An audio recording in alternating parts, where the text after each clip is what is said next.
Össze is kellett illeszteni ezt a három képet, mert nem volt pont egymáson.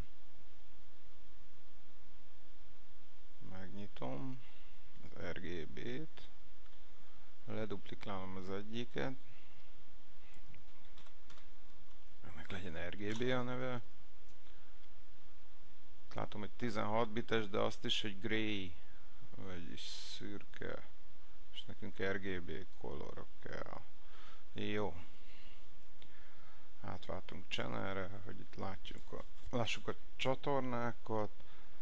R, Ctrl-A, Ctrl-C, kikopizom egész területet.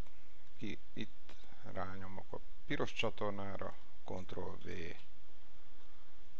zöldre, itt kiválasztom a zöldet, Ctrl-A, Ctrl-C,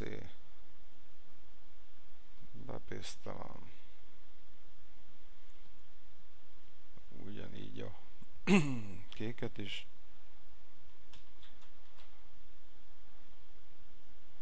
Kék.